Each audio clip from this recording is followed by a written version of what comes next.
성인들이 사용하는 단어가 약 3만 단어가 된다고 그래요. 우리가 평생을 살면서 성인들이 대부분 사용하는 단어가 3만 개의 단어를 가지고 의사소통을 하면서 삽니다. 그 가운데서 사람의 마음을 가장 즐겁게 하고 따뜻하게 하는 단어가 감사합니다라는 단어랍니다.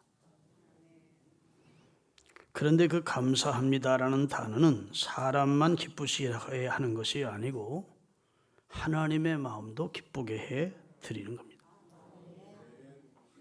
그래서 성경에 보면 감사하라는 말씀이 약 200여 회의 기록이 되어 있습니다. 우리는 하나님이 창조하신 것을 먹고 마시고 누리며 삽니다. 어느 것 하나 하나님이 창조하지 않은 것이 없고 하나님이 주시지 않은 것이 없습니다. 호흡하며 사는 인간은 누구를 막론하고 하나님의 은혜로 살아가고 있습니다. 다만 그것을 인지하는 사람이 있고 인지하지 않고 의도적으로 부정하고 사는 사람이 있을 뿐입니다. 성경은 모든 호흡이 있는 인간은 하나님을 찬송하며 살아야 된다고 시편 150편 6절에 호흡이 있는 자마다 살아있는 자마다 생명이 있는 자마다 숨쉬는 자마다 하나님을 찬송하라고 말씀하고 있고 그렇게 사는 것이 정상이고 마땅하다고 말씀하고 있습니다. 하나님께서 지금이라도 이 지구상 대기권에 가두어 놓은 산소나 공기를 10분만 거둔다고 생각을 하십시오. 이 지구상에 하나님이 대기권 속에 공기와 산소를 묶어 놓았습니다. 저 끝까지 대기권 바깥까지 있는 게 아닙니다. 어느 정도 울타리를 쳐놓았어요. 그것이 싹 빠져나가서 10분만 외출했다 온다. 이 세상에 생존할 인간은 하나도 없을 거예요. 하나님이 베푸신 은혜에 사실은 그리스도인이나 불신자나 하나님이 은혜를 안다면 감사하지 않을 수가 없는 것입니다. 정말 귀한 것들은 또 값없이 주셨습니다. 공기도 물도 할렐루야 산천초목도 우리에게 값없이 무료로 주신 것입니다. 이 세상에는 하나님께 감사할 줄 모르는 자가 있고 또 하나님의 은혜도 모르는 자가 많습니다. 그리스도인은 하나님의 은혜를 알게 된 자입니다. 몰랐었죠, 우리도. 그런데 하나님께서 지혜와 계시의 영으로 역사하셔서 진리의 말씀과 성령의 감동으로 우리가 하나님의 은혜를 알게 됐습니다. 하나님이 창조주라는 사실을 알게 됐고 우리는 그의 피조물이라는 사실도 알고 믿게 됐습니다. 하나님이 창조한 피조물 가운데 인간을 최고의 걸작품으로 최고의 피조물로 하나님이 지어주셨고 인간에게는 지위와 권세와 지혜를 주시고 하나님처럼 영생할 수 있는 하나님의 형상인 영혼을 넣어주신 겁니다. 그리고 생육하고 번성하고 땅을 정복하고 땅을 다스리고 바다의 고기와 공중의 새와 모든 육축을 다스리라 이렇게 축복까지 해주셨습니다. 믿습니까? 그래서 아무리 사나운 맹수라도 사람 앞에는 두려움을 가집니다. 그리고 사람에게 길들여지도록 되어 있습니다. 하나님이 모든 것이 풍족하도록 우리 인류에게 넘치도록 주신 겁니다. 수고해서 먹도록 한 것이 아닙니다. 인간이 타락한 후에 이마에 땀을 흘리고 수고해서 먹게 됐지 타락하기 전에는 하나님이 주신 모든 생명과가 충만했기 때문에 우리가 수고하지 않아도 언제나 그것을 마음껏 누릴 수 있도록 하셨고 그런 것들을 거저 주셨습니다. 아멘. 단 한 가지 선악과만은 하나님이 주권을 인정하는 신앙을 갖게 하기 위해서 하나님과의 인격적인 창조주와 피조물의 관계라고 하는 것을 인정하게 하기 위해서 선악과를 주시며 선악을 알게 하는 나무의 열매는 먹지 말아라. 그래야 네가 나를 존중히 여긴다는 표식이다.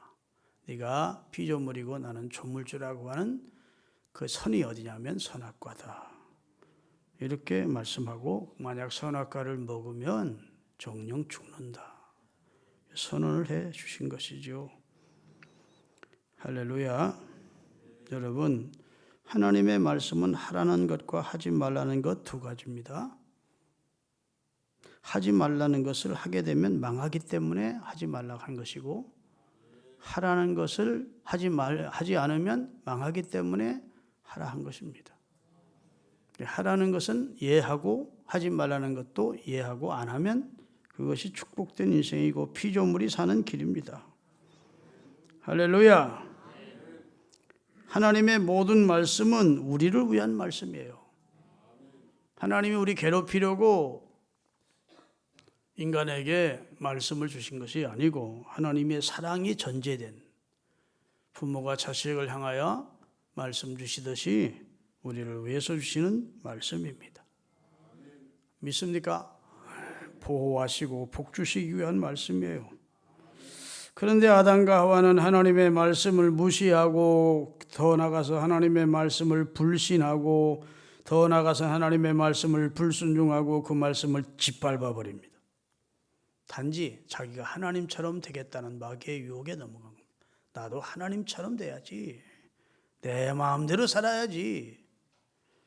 이렇게 생각을 한 것이죠. 그 결과 고통과 지옥의 형벌이 인간에게 주어지게 된 것입니다. 이것은 하나님의 은혜를 저버린 배은망덕의 결과예요. 제 설교가 자장가로 들리면 안 되는데 아주 오늘 가장 기본적인 의미에서 우리가 무엇을 감사해야 되는지를 알려주려고 그러는 겁니다. 마귀가 유혹한 것이 무엇입니까? 하나님의 말씀을 무시하도록 한 겁니다. 하나님의 말씀을 불신하도록 한 겁니다. 그거 아니야. 그렇지 않아. 땀 먹으면 눈이 밝아져. 너희들도 하나님처럼 돼. 너희도 네 뜻대로 사는 존재가 돼. 왜 하나님에게 예속되어 살려 하느냐? 그러면서 누구의 지배도 받지 말고 너도 내 독특한 내 인생을 살 수 있어. 그러면서 선악과를 따먹도록 유혹을 한 것이죠. 여러분 이게 지금부터 인류의 시조에게 다가온 유혹뿐만 아니고 지금도 현대인들이 이 유혹에 다 걸려 넘어지는 겁니다. 하나님의 말씀대로 살기를 거부합니다. 하나님의 말씀을 무시합니다. 하나님의 말씀을 짓밟습니다. 21세기 과학시대에 왜 하나님의 말씀에 그 마음을 두느냐는 겁니다. 내 생각대로 살지, 내 뜻대로 살지, 내 인생은 내 것인데 그러다가 낭패와 실망을 당한 뒤에야 뒤늦게 손들고 하나님 앞에 돌아오는 어리석은 인생도 있고 끝까지 돌아오지 않다가 영원한 지옥의 형벌에서야 들어가서야 누가복음 16장에 나오는 지옥간 부자처럼 나사로의 손끝에다 물 한 방울을 찍어 내 혀를 서늘하게 해달라고 애절하게 부르짖는 인생으로 끝이 날 수가 있는 것입니다. 할렐루야. 여러분 다 내 마음대로 살고 싶어 하는 것이 현대인이고 우리입니다. 그런데 인간은 피조물이고 인간은 하나님의 은혜로 살아야 되는 존재예요. 따라합시다. 인간은 조물주 대신 하나님의 말씀과 은혜로 살아야 된다. 그게 삶의 원리입니다. 하나님 떠나서 자영자재하며 살던 인생들이 얼마나 그 인생이 처절하게 망하는지를 우리는 봅니다. 여러분, 하나님의 은혜와 하나님의 사랑을 아담과 하와가 저버린 것도 큰 죄악인데 하나님처럼 되겠다는 것이 얼마나 가관이고 악한 짓입니까? 인간은 하나님의 말씀을 소중히 여겨야 됩니다. 이거 다음에 날 때까지 기다릴 거예요. 인간은 하나님의 말씀을 소중히 여겨야 돼요. 귀하게 여겨야 됩니다. 나를 위한 축복된 말씀으로 아멘으로 받아야 됩니다. 성도의 행복 가운데 하나는 하나님의 말씀을 늘 듣고 살다는 것이 축복입니다.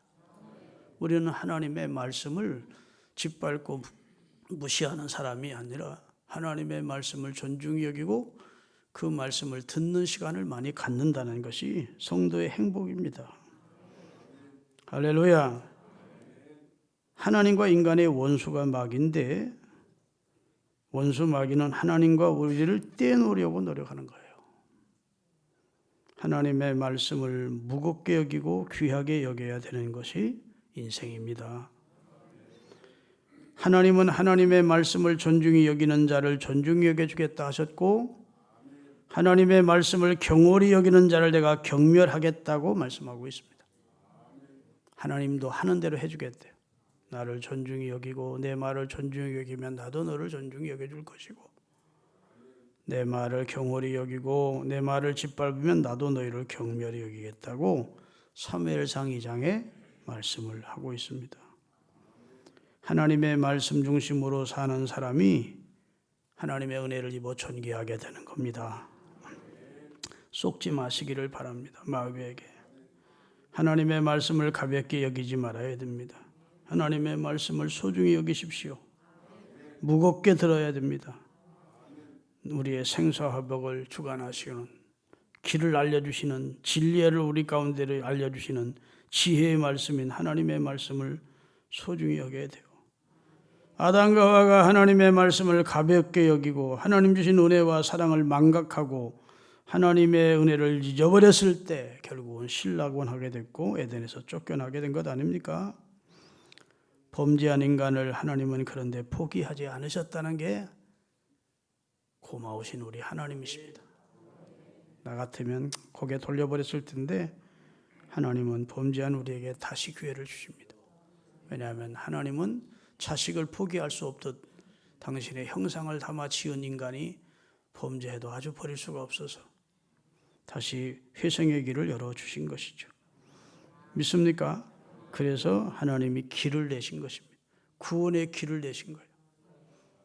그리고 그 예수님은 내가 곧 길이고 진리고 생명이니 나를 통해서는 이제 아버지께로 와야 된다. 이렇게 말씀해 주셨습니다.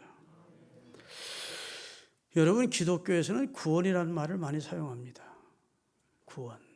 주 예수를 믿으라 그리하면 너와 네 집이 구원을 얻으리라 그러죠.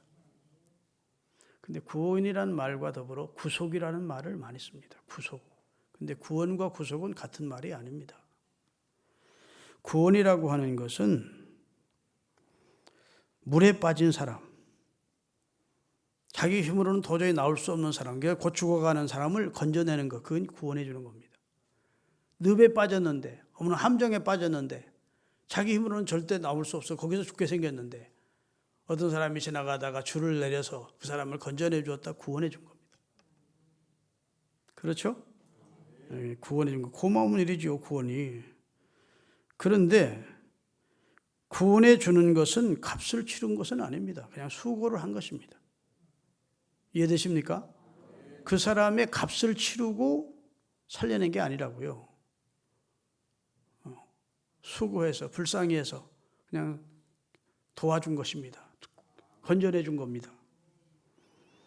그런데 구속이라고 하는 것은 값을 치른 겁니다. 값을. 마치 노예로 팔려가는 노예를 값을 대신 치러주고 그 노예를 사서 자유를 주는 것과 같습니다. 성경은 죄의 싹은 사망이라고 선언했습니다. 죄가 인간에게 있습니다. 그 죄값을 대신 치루어 줄 사람이 필요한 겁니다. 그래서 예수 그리스도를 하나님 이 세상에 보내신 것이죠. 아멘. 마태복음 20장 28절을 보겠습니다. 인자가 온 것은 섬김을 받으려 함이 아니라 도리어 섬기려 하고 자기 목숨을 많은 사람의 대속을 대신 속량해 주는 거, 대신 갚아주는 겁니다. 그걸 대속이라고 그러고 그런 행위를 크게는 구속이라고 그러는 겁니다.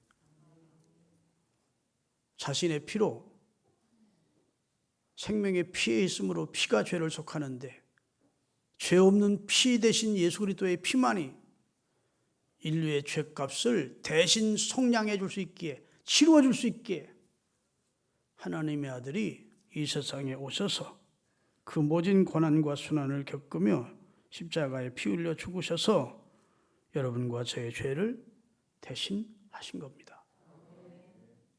아멘. 이 큰 사랑을 알아야 돼요. 그가 찔림은 우리 허물 때문이고 그가 상함은 우리 죄악 때문입니다.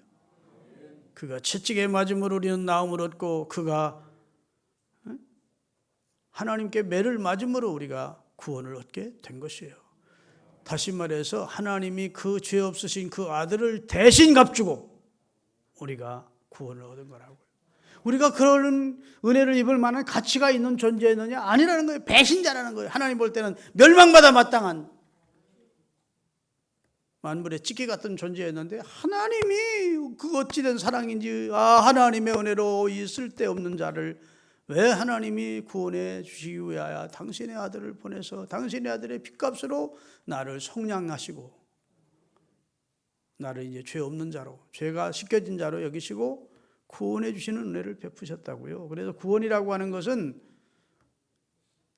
대신 값을 지불하는 건 아니에요. 그냥 살리는 겁니다.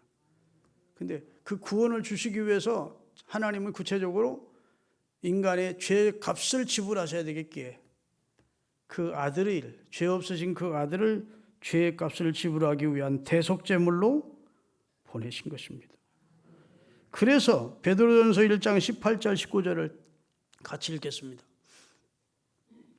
너희가 알거니와 너희 조상의 뭐래요? 저게 물려준 헛된 행실에서 너희가 대속함을 받은 것은 은이나 금같이 돈으로 된 것이 아니요 오직 흠없고 점 없으신 어린 양 속죄의 양 같은 예수님의 보배로운 피로 우리가 대속된 것이다.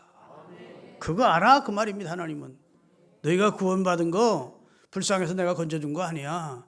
그렇게 쉽게 너희들이 구원받은 거 아니야.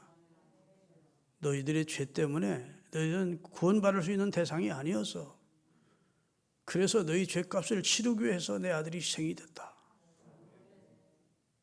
그리고 너희들을 살린 거야. 돈 주고 너희들을 살린 거 아니야. 내가 수고해서 살린 거 아니야. 불쌍해서 살린 거 아니야. 엄청난 대가가 지불됐다. 내 아들의 죄 없는 내 아들의 피가 너희들의 죄를 속했다. 그래서 너희가 구원을 받은 거야 라고 하나님이 말씀하시는 거예요. 날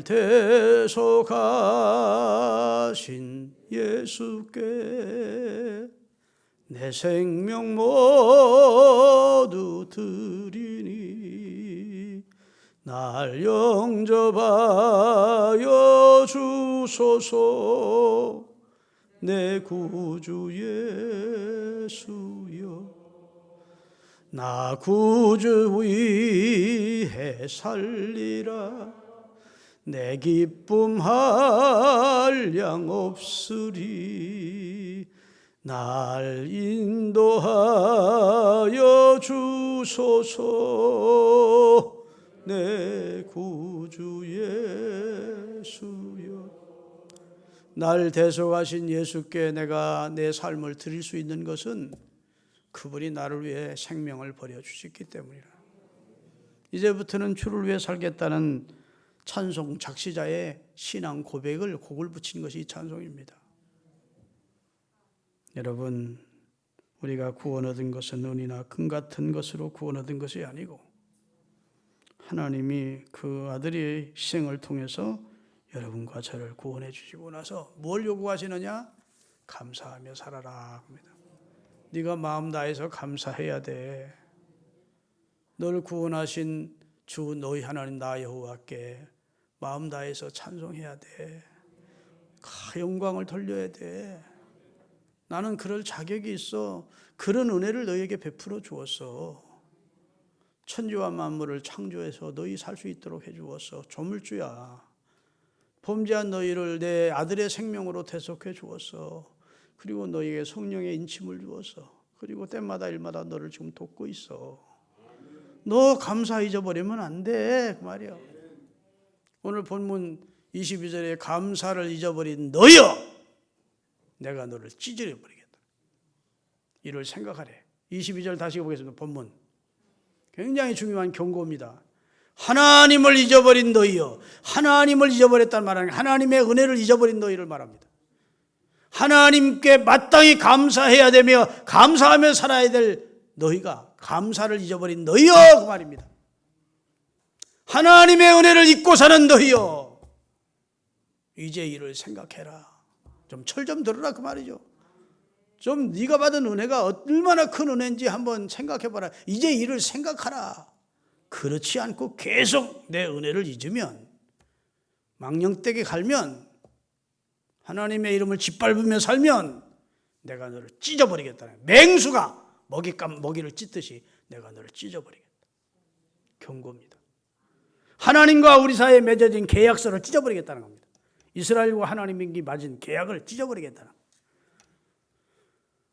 여러분, 이스라엘이 하나님의 은혜를 입었었습니다. 그래서 10가지 재앙으로 이스라엘은 자기들의 창과 칼로 싸운 적 없이 거저 구원을 얻었습니다. 홍해를 건너서 구원을 노래하고 찬송했습니다. 먹을 것 주시니까 너무 감사했습니다. 마실 물을 주셔서 감사했습니다. 그런데 그 일상이 늘 그런 일상이 계속되다 보니까 당연한 것으로, 마땅한 것으로 여기면서 그때부터 하나님께 감사를 잊어버린 겁니다. 그리고 교회만 있으면 원망합니다. 하나님을 등져버립니다. 모세를 원망하고 하나님을 원망하고 과거에 하나님께로부터 받은 은혜는 까맣게 잊어버리고 하나님이 결국은 찢어버리십니다. 그래서 이스라엘이 가나안에 들어갈 수 없었어요. 40년을 하나님이 거기서 찢어서 원망하던 백성을 거기서 장사 지낸 후에 그 후세대만 데리고 들어가도록 섭리하시는 거예요. 이스라엘이 가나안 땅에 들어간 후에도 하나님이 염려스러워서 계속해서 선지자를 보내 말씀을 주십니다. 하나님의 구원의 은혜를 잊지 말라고, 하나님이 너희들과 함께 하신 은혜를 잊지 말라고, 너에게 전쟁의 승리를 주신 하나님의 은혜를 잊지 말라고, 하나님의 공급하심을 잊지 말라고 계속해서 말씀을 주시는데 이스라엘은 하나님을 저버리고 짓밟고 우상을 섬기고, 그러니까 하나님이 결국 바벨론이라는 나라를 통해서 이스라엘을 아수르라는 나라를 통해서 찢어버리십니다. 물론 나중에 다 회복시키지만 하나님의 진노가 나타나는 거예요. 대한민국도 우리 힘으로 독립된 거 아닙니다. 우리 힘으로 대박난 게 아니라고요. 하나님이 외국의 힘을 빌려서 우리가 독립되고, 근데 독립운동한 분들이 다 귀한 분들이지만 그분들의 힘으로는 대일본 제국을 이길 수가 없었어요. 게임도 안 됐다고. 어쩌다 한번 김자진 장군이 승리한 것, 대단한 영웅적인 청산리 전투를 하지만 백전백패했었다고요. 우리 힘으로는 절대 일본을 위해서 우리가 해방될 수 있는 힘이 없었어요. 그런데 하나님께서 세계 열강들을 통해서 우리에게 해방을 주셨습니다. 그리고 나서 얼마나 싸우는지 남북 바보가 죽이고, 여러분 그 45년서부터 50년까지는 수많은 사람들이 죽임을 당했습니다. 좌가 죽이고 우가 죽이고, 하나님의 교회도 정신을 못 차리고 신사참배를 가결했던 교회가 하나님 앞에 회개하지도 않고 또 무슨 교권 사용하고 그러니까 하나님이 유교론을 만나게 해서 진짜 우리가 절망적인 상황이었지 않습니까? 그런데 한국교회 목사님들이 대구와 부산에 모여서 하나님 잘못했습니다, 집회하면서 하나님의 앞에 도배달렸더니 하나님이 유엔을 통해서 참전시켜 이제는 대한민국이 세계 열강한 가운데 10위의 나라로 만들어주셨습니다. 나는 우리나라 사람들이 하나님을 잊을까 두렵습니다. 한국교회가 하나님을 잊어버리고 헛된 망령된 교만과 불신을 가지고, 불신자들이야 하나님 잊어버린다 할지라도 그건 탓할 게 못 돼. 그 사람은 하나님 모르니까. 그러나 한국교회와 성도들은 하나님을 잊으면 안 돼요. 하나님께 감사해야 돼요. 우리가 대한민국의 파수꾼이 돼야 돼요. 할렐루야. 우리가 이 민족을 지키는 의인 10명들이 돼야 된다고. 감사를 잊어버리면 내가 너희를 찢겠다. 내 손에서 건질 자가 없다. 내가 찢는데 누가 못 찢게 할 수 있느냐는 거예요. 사랑하는 여러분, 우리 감사하며 사십시다. 할렐루야. 이 세상의 죄와 저주와 지옥의 형벌에서 구원받은 사람은 그리스도인밖에 없습니다. 불신자는 죄와 저주와 지옥의 형벌에서 구원받은 사람들이 미안하지만 아닙니다. 죄와 저주와 영원한 지옥의 형벌에서 구원받은 사람은 그리스도인들입니다. 할렐루야. 하나님의 아들 예수 그리스도께서 여러분과 저를 위해 죽으시고 저와 여러분의 죄를 삭세값을 갚아주시고 우리에게 자유를 주셨습니다. 그래서 요한복음 8장 36절에 보면 아들이 너희를 자유케 하면 자유하리라 하시므로 하나님의 아들이 여러분과 저에게 무거운 몽해를 벗겨주시고 자유케 해주신 겁니다. 우리가 주님으로부터 받은 은혜에 다 감사할 수 없습니다. 너무 큰 은혜죠. 우리가 그럴 은혜를 입을 만한 가치 있는 존재가 아니었다는데 더 하나님 앞에 머리 들 수가 없는 송구스러움을 금할 수 없죠. 우리에게 어떤 은혜를 주셨습니까? 하나님의 은혜롭게도 아들이라고 딸이라고 그리고 너는 내 것이라고 성령으로 도장 쳐보시고 함께 해주시고 세상 끝날까지 내가 너와 함께 해줄게. 그리고 영원한 천국까지 영생의 복도 누리게 하셨고 여러분과 저는 예수님 때문에 행복자가 된 것입니다. 그런데 감사를 잊어버려요? 안 되지. 여러분, 감사 없는 예배, 감사 없는 기도, 감사 없는 찬송, 감사 없는 헌금, 감사 없는 봉사는 하나님이 받으시기에 곤란해요. 감사가 그 속에 다 들어있어야 됩니다.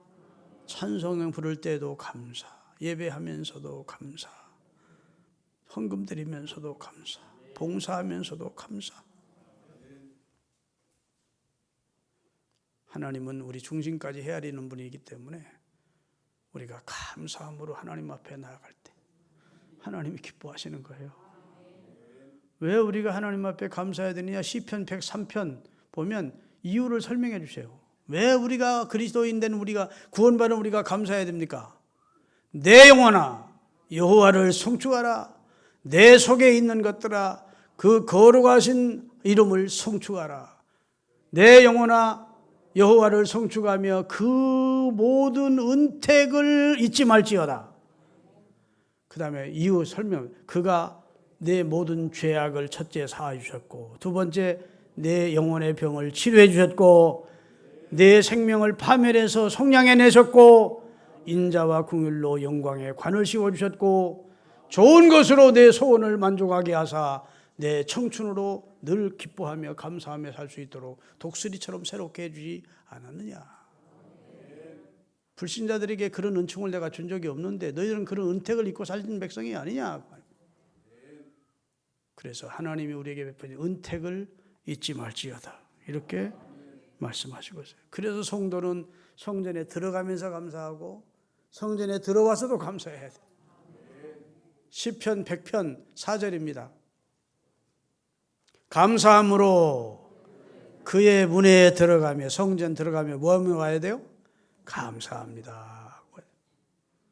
찬송함으로 그의 궁정 안에 들어가서 성전 안에서도 그에게 감사하며 그 이름을 송축해야 된대요. 교회 나와서 여러분 무엇부터 하십니까? 그냥 앉아서 찬송 부르고 있으니까 찬송부터 부르십니까? 안 돼요. 잠시 머리를 숙여서 주님 감사합니다 해야 돼요. 오늘 예배자가 구원해 주셔서 감사하고 오늘 예배자로 삼아주신 감사합니다. 저의 죄를 예수님을 통해 사해 주셨다니 너무 감사하고 감사해야 돼요. 제가 설교 준비하면서 하나님 오늘 말씀을 전할 수 있도록 준비하니 감사합니다. 강대상에서 이 말씀을 전할 수 있는 기회를 주시니 감사합니다. 감사해야지, 감사. 감사하며 사는 게 하나님의 뜻이래요. 데살로니가 전서 5장 18절인가요? 같이 범사에, 그리스도인 보고 하는 말입니다. 불신자들은 범사에 감사하지 않아요. 근데 그리스도인들은 범사에 모든 일에 감사하래요. 이것이 그리스도 예수 안에서 너희를 부르신 하나님의 뜻이래요. 하나님이 우리를 왜 구원해 주셨느냐? 왜 우리를 자녀 삼아 주셨느냐? 하나님이 베푸신 은혜에 감사하며 살라고 우리를 구원하셨고, 그것이 하나님이 우리를 부르신 뜻이래요. 목적이래요. 구원해 주신 목적. 그래, 감사하지 않는 건 죄를 범하는 거예요. 사람들은 이 세상에 살면서 진짜 옛날에는 누리지 못했던 지금 문화 혜택을 누리고 과학, 이 문명 속에서 참 편리한 세상을 삽니다. 대한민국이 5천년 역사에 지금처럼 잘 사는 역사가 있습니까? 그런데도 행복하다고 말하는 사람이 없습니다. 그런다고 감사하다고 말하는 사람이 없습니다. 입만 열면 죽겠다는 겁니다. 힘들어 못 살겠다는 겁니다. 헬 조선에 대한민국을 떠나야 되겠다는 겁니다. 대한민국보다 더 좋은 나라가 어디 있다고. 이렇게 치안이 안정되어 있고 이렇게 여러 모양으로 이 나라가 진짜 복받은 나라예요.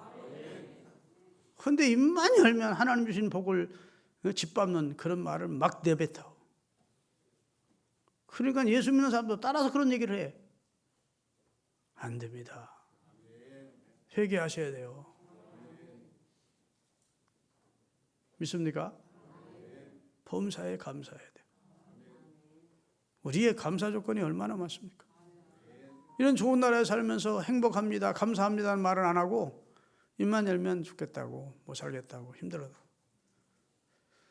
따라합시다. 감사하다고 할 때 행복해지는 것이고, 행복해져서 감사하다고 하면 그럴 날이 없어요. 감사하며 살면 행복이 오는 겁니다. 그런데 우리는 행복해진 다음에 감사하겠다고 생각하니까 감사할 기회가 없는 거예요. 감사로 제사를 드리는 자가 나를 영화롭게 하나니.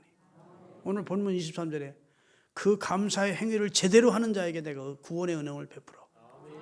여기서 구원이라는 건 지옥 갈 영혼을 천국으로 구하는 구원만 말하는 게 아니고, 가난에서 구원해 줄 것이고, 부요함으로 질병에서 구원해 줄 것이고, 무지에서 구원해 줄 것이고, 할렐루야! 모든 방면의 구원을 경험하게 될 거다. 누구를 향해 감사하면? 감사로 제사를 드리는 자, 감사로 예배하는 자, 감사하며 사는 자에게 내가 은혜를 베풀어. 그 사람 통해서 영광을 받으시고, 그 감사의 행위를 제대로 하는 사람에게 하나님이 여러 모양의 구원의 은총을 베풀어 주시겠다. 따라합시다. 하나님, 감사할 조건이 수천만 가지인데 감사하며 살지 못했네요. 이제부터는 감사하며 살겠습니다. 감사하며 나는 살리라. 감사하며 나는 살리라. 나의 하루하루를 감사하며 살리라. 감사하며 나는 살리라. 다시 한번. 감사하며 나는 살리라. 감사하며 나는 살리라. 나의 하루하루를 감사하며 살리라. 감사하며 나는 살리라. 세계에서 가장 감사 많이 하는 나라가 미국입니다. 기회만 있으면 땡큐를 입에 달고 살고, 가장 미국의 큰 명절은 땡스기빙 데이라고 하는 추수감사절이 다 쉬는 겁니다. 학교까지도. 그리고 하나님 앞에 나가 감사하는 것. 아멘. 감사하며 사는 민족이 하나님의 은혜를 입습니다. 감사하는 가정이 하나님의 은혜를 입습니다. 감사하는 교회가 은혜로운 교회이고 그 교회에 하나님이 복을 주십니다. 우리 감사하며 사십시다. 감사가 그동안 감사하지 못했던 거 하나님 앞에 죄송해 하시면서 이제부터는 창조주 하나님께, 구원해 주신 하나님께, 나를 자녀 삼아 주신 하나님께, 내 삶을 돌보시는 하나님께 감사의 인색하지 마시기를 주의 이름으로 축원합니다. 기도하겠습니다. 거룩하신 하나님,